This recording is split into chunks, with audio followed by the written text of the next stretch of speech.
साले साहब, वंचित बहुजन आघाड़ी के महाराष्ट्र के एग्जीक्यूटिव बॉडी के मेंबर अली जनाब अमित भुईगढ़ साहब,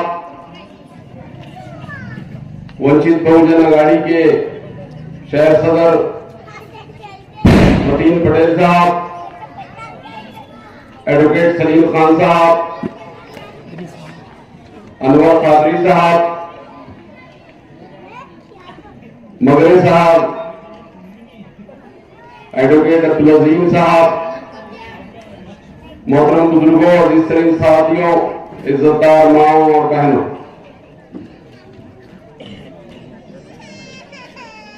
असेंबली का इलेक्शन शुरू हो चुका है। बहुत सारे उम्मीदवार आपके पास भी आ रहे हैं। मैं भी एक उम्मीदवार है वंचित बहुजन आघाड़ी का। प्रकाश अंबेडकर साहब के साथ 3 साल से जुड़ा हूं। 3 साल के साथ उनके साथ मेहनत कर रहा हूं और 3 साल पहले मेरे जुड़ने की वजह ये नहीं थी कि आज मुझे वंचित बहुजन आघाड़ी का टिकट मिले। कतई ये नियत से मैं वंचित बहुजन आघाड़ी में नहीं गया था। मेरा वंचित बहुजन आघाड़ी के करीब होने का मकसद ये था कि 2021 में प्रकाश अंबेडकर साहब ने कपिल पाटिल के जरिए एक बिल पेश किया। वो बिल जिसको रखना चाहिए था मुस्लिम से एमएलए ने, मुस्लिम मेंबर ऑफ पार्लियामेंट से, लेकिन अल्लाह ताला ने उनको तौफीक नहीं दी कि वो बिल इस तरीके का बिल रखे और वो बिल का नाम था पैगंबर बिल। आए दिन हम देख रहे हैं कि नबी करीम सल्लल्लाहु अलैहि वसल्लम की शान में गुस्ताखियां हो रही है और हमारे लीडरान खामोश तमाशाई बने हैं। ये बिल रखने का मकसद ये है कि जो शख्स नबी करीम सल्लल्लाहु अलैहि वसल्लम की शान में गुस्ताखी करता है तो इतनी आसानी से छूट नहीं जाएगा। अब उसको पहले तो जमानत लेने में 10, 12, 15, 25 दिन, 1 महीना भी लग सकता, तो इतना वक्त वो जेल में रहेगा। और अगर केस उसके खिलाफ गया, ये साबित हो गया कि उसने नबी करीम सल्लल्लाहु अलैहि वसल्लम की शान में गुस्ताखी की, तो 7 से 10 साल की सजा भी उसको होगी। ये बिल प्रकाश अंबेडकर साहब ने कपिल पाटिल के जरिए असेंबली में रखा। यही वजह थी कि मैं प्रकाश अंबेडकर साहब के साथ जुड़ा, क्योंकि मेरी उतनी ताकत नहीं है कि मैं उस रामगिरी महाराज के पास जाऊं और उसका गिरबान पकड़ूं और उससे कहूं कि तूने नबी करीम सल्लल्लाहु अलैहि वसल्लम की शान में गुस्ताखी किया, तो क्यों किया? क्योंकि जब भी ऐसा कोई ऑफेंसिव मामला कोई मुसलमान ने किया तो ये हुकूमत उसको आतंकवाद का नाम देकर उसको जेल के सलाखों के पीछे डाल देती है। लेकिन अगर ये कानून बन जाता है तो फिर वो लोग 50 मरतबा सोचेंगे नबी करीम सल्लल्लाहु अलैहि वसल्लम की शान में गुस्ताखी करने के लिए। होना तो ये चाहिए था, ईमान का तकाजा ये था कि जो लोग भी नबी करीम सल्लल्लाहु अलैहि वसल्लम की शान में गुस्ताखी करते, मुसलमान उसको उसके कब्जे किरदार तक पहुंचाए। लेकिन हमारा अभी ईमानी जज्बा वो नहीं रहा, हमारे पास वो ईमानी क़ुव्वत अब बाकी नहीं रही। तो कोई भी तो करा नबी करीम सल्लल्लाहु अलैहि वसल्लम की शान में गुस्ताखी कर दे और उसको हम ठंडे पेटों बर्दाश्त कर दे। हम एहतजाज तो जरूर कर सकते हैं, पुलिस कमिश्नरों को मेमोरेंडम तो जरूर दे सकते हैं। हम यहां से औरंगाबाद से बंबई तक का काफिला तो जरूर लेके जा सकते हैं, लेकिन क्या वजह है कि वो शख्स जिसके जरिए हमारा ईमान बना हुआ है, जन्नत और दोज़ख जिसके वजह से हमारे हासिल होंगी, उसकी शान में गुस्ताखी हो जाती है और हमारा बदन लर्जाता नहीं। अजीज साथियों, अभी ये रामगिरी महाराज ने एक बार नहीं किया, ये अभी 8 दिन पहले वही बात वही अल्फाज उन्होंने फिर रिपीट किए। लेकिन मुझे अफसोस इस बात का होता है कि वो लोग जो बार बार ये कहते हैं कि मेरे आगा के आगा के आगा के आगा के आगा के आगा के आगा के आगा के मैं मट्टी की धूल भी बराबर नहीं है, तो मैं समझता हूं कि वो सियासत नबी करीम सल्लल्लाहु अलैहि वसल्लम के नाम पे कर रहे हैं। हमारे नबी सियासत का मोहरा नहीं बन सकते, वो हमारा ईमान है। मौलाना यहां बैठे हैं, पूछ लीजिए उनसे कि तौहीद आखिरत और आखिरी में रिसालत हमारा ईमान है। नबी करीम सल्लल्लाहु अलैहि वसल्लम को आखिरी नबी मानना हमारा ईमान है। और इसमें अगर आपके नजदीक बाल बराबर या बाल से भी छोटा शक व शुबा आ जाता है तो फिर आप कहे कि मुसलमान, आपको मुसलमान से खारिज कर देना चाहिए, आप फिर मुसलमान नहीं। लेकिन हमारी ईमानी कमजोरियां इस हद तक बढ़ गई है, हम नबी करीम सल्लल्लाहु अलैहि वसल्लम को सिर्फ जो है सियासत के लिए इस्तेमाल कर रहे हैं। ये बिल 2021 में आप लोगों को तो मालूम भी नहीं होगा, क्योंकि इस पे अंबेडकर साहब ने कोई सियासत नहीं, प्रकाश अंबेडकर साहब ने ये बिल रखा तो कोई पब्लिसिटी नहीं की गई, कोई काफिला बम्बे पे लेके जाके जश्न मनाया नहीं गया। ये बिल खामोशी से रखा गया। और जिनको हम लोग वोट देते हैं ना, जो अपने आप को सेकुलर कहते हैं, कांग्रेस, एनसीपी, और अब तो वो लिस्ट में शिवसेना भी आ गई कहते, जिनको हम सेकुलर कहते हैं, वो लोग वो बिल को मंजूर नहीं कर सके। साथियों, उन्होंने मंजूर नहीं किया बिल।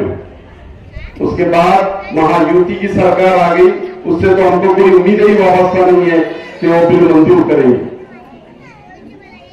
लेकिन आज मैं इस मिस्सरवाड़ी के स्टेज से, मिस्सरवाड़ी की अवाम से ये ऐलान करने जा रहा हूं कि अजीज साथियों, अगर आपके वोट अमित भुजबल साहब के वोट अगर मिल जाते हैं और अल्लाह ताला मुझे अगर कामयाबी नसीब करता है, तो मैं आपसे वादा कर रहा हूं कि असेंबली में अगर पहुंचा तो असेंबली का पहला जुमला मेरा ये रहेगा कि प्रकाश अंबेडकर साहब ने जो बिल असेंबली में रखा, उस बिल को मंजूर किया जाए। उससे पहले कोई जुमला नहीं करूंगा इंशाअल्लाह। और कामयाबी क्यों नहीं नसीब होगी? 2019 में वंचित बहुजन अघाड़ी ठीक ऑफ मेंबर ऑफ पार्लियामेंट बन गए।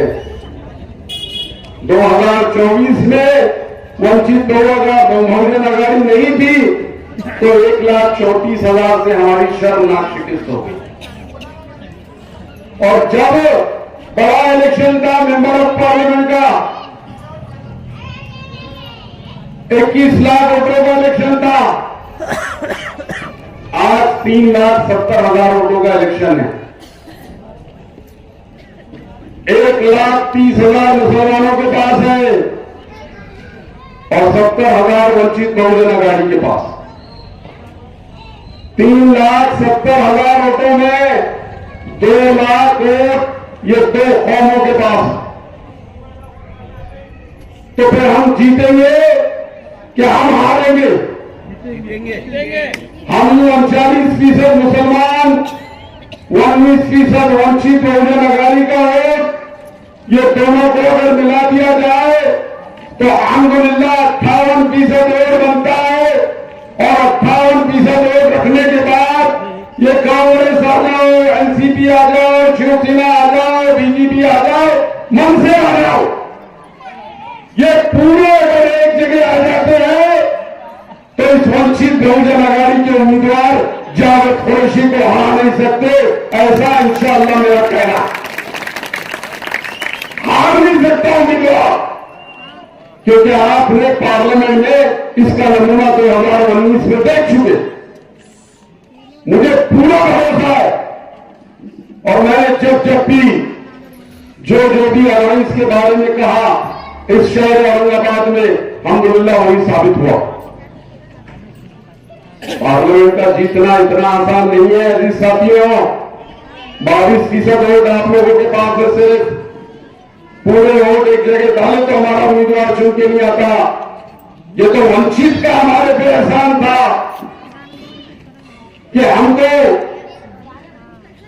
वो उम्मीदवार ने कभी जाके कोई दलित के घर पे खटखटा मारा कि भाई मुझको वोट दो। ये अमित भोईला साहब घूम रहे थे मारे मारे एक एक घर, एक एक दरवाजा, कि हमारे अलायंस बाबा साहब ने हमको आदेश दिया कि अलायंस के अंदर हमारे पास एक उम्मीदवार है, उसको वोट दे दो। बिगर पैसे के, बिगर कुछ मेहनत करे के 1,30,000 वोट हमने दे दिए उन्होंने और हम मेंबर ऑफ पार्लियामेंट बन गए। फिर क्या वजह थी 6 महीने के बाद ही कि यह अलायंस टूट गया? और क्यों टूटा? और किसने प्रकाश अंबेडकर साहब की पीठ में छुरा मारा? किसने मारा? याद करो मुसलमानों, हमारी हैसियत नहीं है इस शहर औरंगाबाद में मेंबर ऑफ पार्लियामेंट बनने की। जिस शख्स ने एहसान किया उसके साथ एहसान फरामोशी करने वाले कौन लोग थे? अभी पूरा वार्ड घूम रहा था मैं यहां पर। 10 साल से यहां पर सब चल रहा है। 10 साल आपने इख्तियार में रखा उन लोगों को। मेरी भी गलती है, मैंने इन लोगों को बढ़ावा दिया था। मैं हिस्सा हूं जब मेरा सर पकड़ के घूमते थे सब लोग। खैर बहरहाल उसकी तफसीलात में नहीं जाऊंगा, लेकिन जो सूरत हाल है उसको समझने की जरूरत है। हमने कहा था, ये मजलिस इत्तेहाद मुस्लिमीन के सदर कलीम शेख कलीम यहां पर बैठे। इस जो है बस्ती के अंदर, इस मिसरवाड़ी के अंदर पहली शाख यानी पहला यूनिट मजलिस इत्तेहाद मुस्लिमीन का खुला था। और उस वक्त पहला एमएलए जब 2014 में यहां पर बना था तो मैंने कहा था कि हमको इस बस्ती को गोद लेना चाहिए, इसलिए कि ये पहली शाख औरंगाबाद की मजलिस इत्तेहाद मुस्लिमीन। अब मुझे आप बताओ कि ये 14 साल में यहां पर कितनी तरक्की हुई। मैं कारपोरेशन के कारपोरेटर साहब की बात नहीं कर, उन्होंने जो करे यहां के एमएलए और एमपी ने यहां पर कितना काम किया ये बताइए, और अगर करा तो कहां करा ये बताइए। जब 13 में आए थे तो असदुद्दीन अवैसी ने पानी की टाकी रखे थे यहां पे, वो पानी की टाकी चालू है कि बंद है ये बताइए।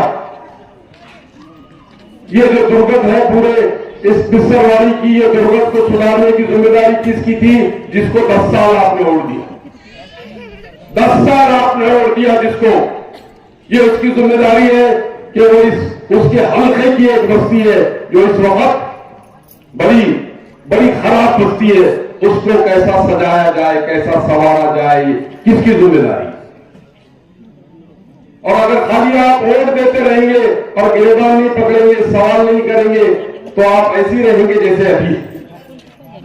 सवाल करने की आदत डालो मुसलमानों, सवाल करने की आदत डाले, अंधे बहरे गूंगे बंदर और देना छोड़ लो।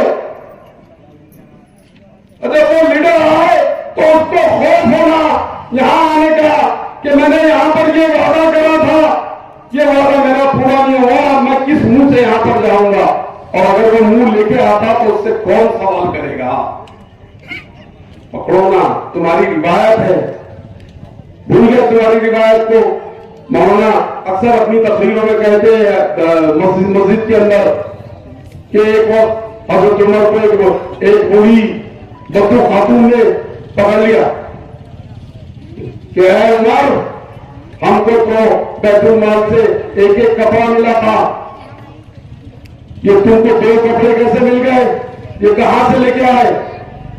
वो हजरत उमर रज़ी अल्लाह ताला अन्हु जिनको नबी करीम सल्लल्लाहु अलैहि वसल्लम कहते हैं कि मेरे बाद अगर कोई नबी होता तो हजरत उमर होते, वो उनको एक बुद्दू खातून पकड़ लेती है।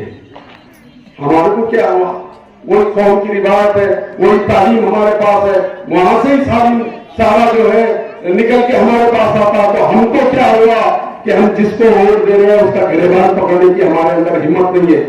तो जायजा लो, हमारा एहतसाब करो खुद अपना कि हम कहां खड़े। वो बादशाह का एक बुद्दू खातून, वो खलीफा का, वो खलीफा जिसके अंदर आज जितना हिंदुस्तान है नहीं, ऐसे 7 हिंदुस्तान उसके अंदर बसते थे। इतनी बड़ी रियासत का खलीफा हजरत उमर फारूक रज़ियल्लाहु अन्हु, उनको एक बुद्दू खातून पकड़ी। और जब वो खलीफा उनको ऐसा धक्का देके बाजू नहीं हटा रहे थे कि छोड़, क्या लगी फालतू बातें, वो कहते हैं कि ऐसे लोग मेरी हुकूमत में मौजूद है कि अगर मैं गलती करूं तो मेरा कॉलर पकड़ते हैं। ऐसे लोग मेरी हुकूमत के अंदर मौजूद है। अजीज तरीन साथियों, मैं पटेल साहब आइए, आप तशरीफ लाइए ऊपर।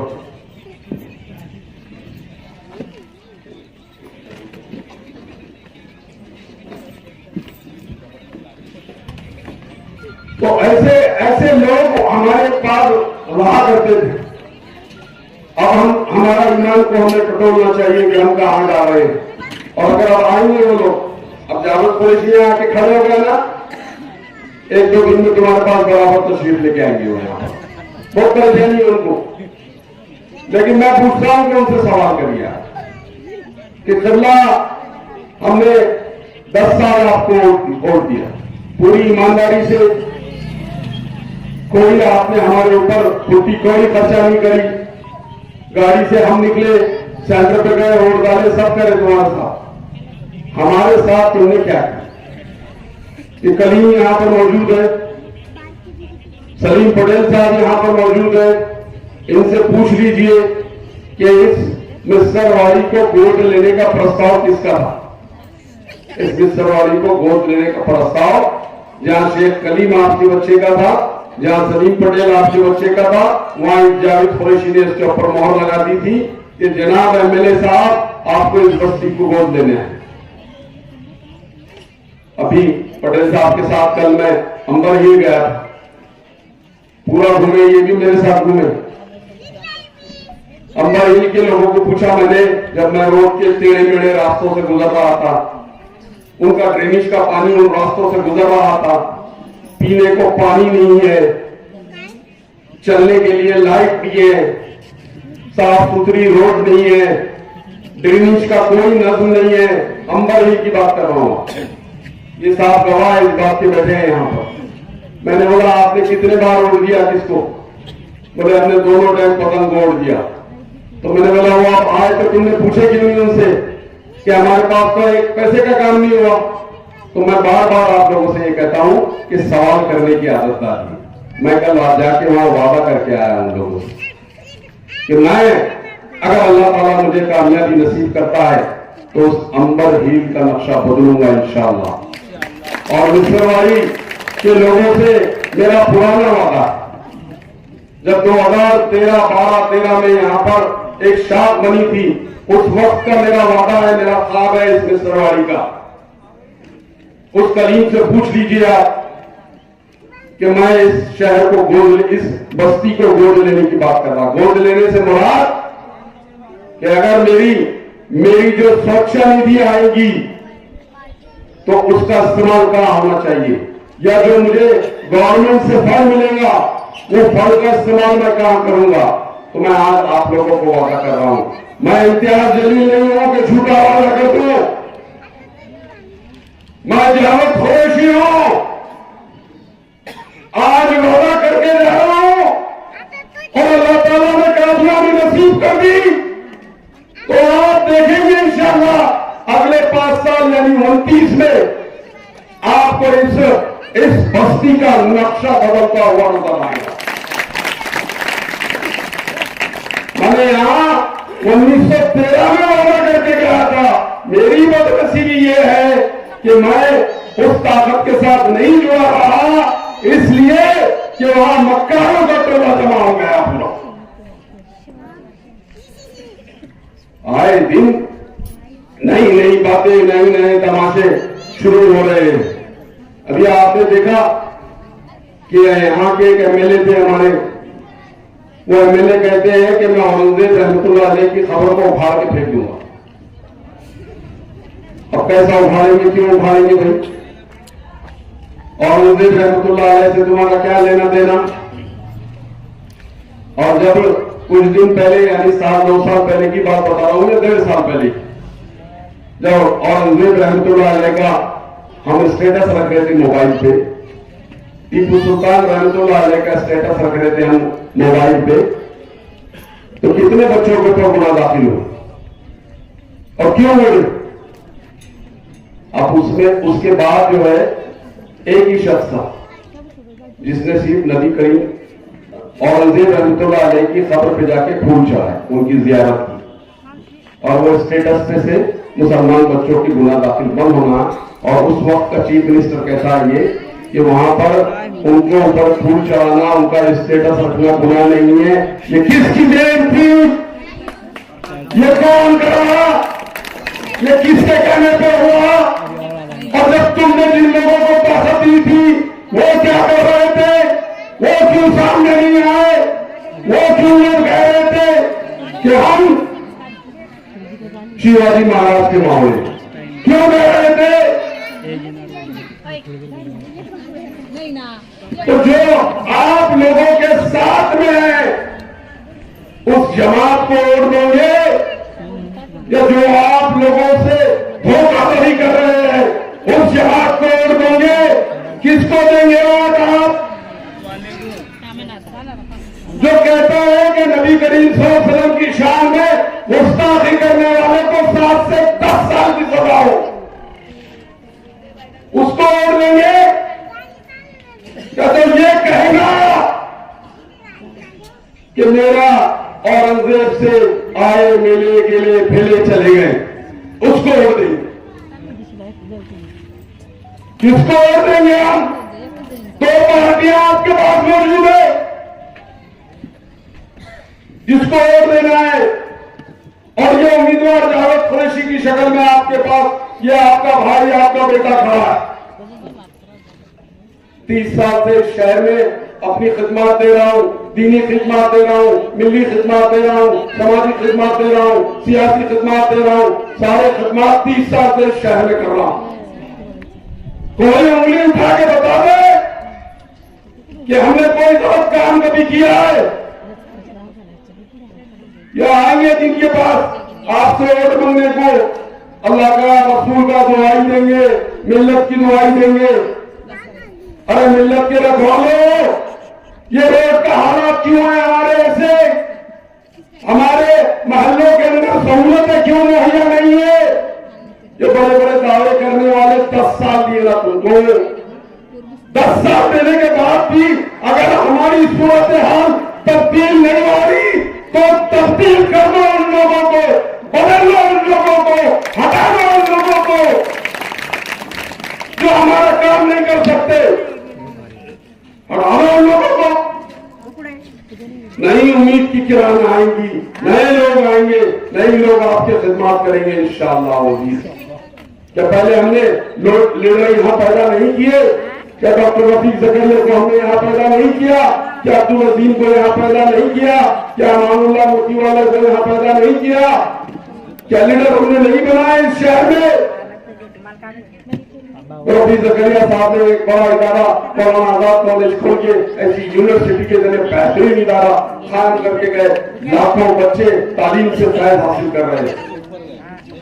अब्दुल अजीम साहब ने इस औरंगाबाद जिले के अंदर उर्दू स्कूलों का पूरा जाल फैला के गए हुए। अमानुल्लाह मोतीवाला ने जो है अपना अमानुल्लाह मोतीवाला हॉल में स्कूल बना के गए, एक उर्दू स्कूल बढ़ाए, एक इंग्लिश स्कूल बढ़ाए। सारे लोगों ने के काम नहीं किए, यहाँ पर सबने किए। और जब तुमने वादे किए तो वादा वफा क्यों नहीं किया? आज वादा करके गए थे 10 साल पहले, तुम्हारे वादे पे हमने वफा किया, हमने भरोसा किया कि तुम हमारे अंदर हमारे शहर की, हमारे इन बस्तियों की हालात को कुछ तब्दील करेंगे। और अगर उन्होंने तब्दील किया तो दीजिए उनको, और नहीं तब्दील किया तो ये भाई आपका वादा कर रहा है कि जो इसको 30 साल से मैं भी शहर में खिदमत अंजाम दे रहा हूं, कोई पैराशूट से उठ के आ नहीं गया कि आपसे वोट मांग ले रहा हूं, तो मुझको दीजिए वोट। और फिर देखिए इंशाअल्लाह अजीज क्या हम हमारी बस्तियों को अच्छा बनाते कि नहीं। यहाँ पर इस मिसरवाड़ी के अंदर एक वक्त एमएलए साहब ने कहा था कि घरकुल योजना आ रही है, फॉर्म भर दो। पूछ लो सलीम पटेल से, पूछ लो कलीम से कि कितने फॉर्म हमने यहाँ भरने लगाए थे। आज तक कोई घरकुल योजना का लाभ आप लोगों को मिला? कोई फायदा आपको मिला? कि खाली कोई फॉर्म भर के चले गए? वंचित बहुजन आघाड़ी ने ये वादा किया, अपने मैनिफेस्टो के अंदर डाला है कि जितने जो है घर है, जो गवर्नमेंट के पैसे घरकुल योजना के अंदर लोगों को मिलते हैं, वो मिलने देंगे, आपके घरों तक आएंगे वो पैसे। आपको चक्कर नहीं मारने लगेगा ये भाई आपका, इंशाअल्लाह आपके घर के ऊपर लाके देगा। इसलिए कह रहा हूं कि मेरा वार्ड गुंठेवारी का था, मैंने अपने वार्ड के लोगों को कॉर्पोरेशन के चक्कर नहीं मारने लगाया। गुंठेवारी की फाइल भी वहां तैयार की और गुंठेवारी के पैसे भी उनके वहां भरने लगाए, और आज वो वार्ड गुंठेवारी से आजाद है। हम 2 कॉर्पोरेटर हैं, अमृत विगल साहब, इस शहर के अंदर हम 2 कॉर्पोरेटर पूरे शहर के अंदर जिन्होंने गुंठेवारी में अपने एरिया के रिजर्वेशन को तब्दील कर दिया। आज मजनूई का रिजर्वेशन मेरे वार्ड से निकल गया, वो ग्रीन जोन था, आज रेजिडेंशियल जोन हो गया। एक नारायणी बाग का रिजर्वेशन निकला जिसका नाम बंटू हो गए, वो भी इलेक्शन में खड़े। 2 कॉर्पोरेटर हम वाहिद पूरे शहर में जिन्होंने गुंठेवारी के अंदर अपने रिजर्वेशन डिलीट करा। ऐसा कोई कारनामा आप लोगों ने किसी ने देखे? और खास बात यह है कि जिस दिन वो बस्ती के लोग मेरी दावत रख रहे थे, मेरी खुदकुशी रख रहे थे, उस दिन जो है मुझको जेल जाना पड़ा और मैं जेल चले गया। तो ना मैं वो बस्ती के लोगों की चाय पी सका, ना उनकी बिरयानी खा सका, ना उनका चिकन खा सका, और जेल की 12 दिन की सोबतें गुजार के फिर मैं यहाँ पर वापस आया। तो सारे हथकंडों से वाकिफ है ये आपका भाई, सारी चीजों का मुकाबला करने का हुनर अल्हम्दुलिल्लाह इसके अंदर है। मैं अपना मुंह मियां मिठू नहीं करना चाहता, नहीं तो बहुत बातें बोल सकता था, लेकिन मैं आप लोगों से ये वादा जरूर कर रहा हूं, इस मिसरवाड़ी के नौजवानों से, मिसरवाड़ी के बुजुर्गों से, मिसरवाड़ी की हमारी माओ और बहनों से ये वादा करके जा रहा हूं कि गवर्नमेंट की स्कीमों की जितनी सहूलतें आपको मिलना चाहिए वो आपके पास कैंप रखे हो। आपको ऑफिस में जाने की जरूरत है, आपको होम डिलीवरी सर्विस देगा ये आपका भाई, ये वादा कर रहा है आपसे। मेरे ऑफिस पे आने की जरूरत महसूस नहीं करेंगे आप। अगर मिलना आना है तो आइए, इंशाअल्लाह वेलकम है आपका। लेकिन जितनी सहूलतें गवर्नमेंट की इस बस्ती में आना चाहिए वो यहां कैंप लग के होंगी।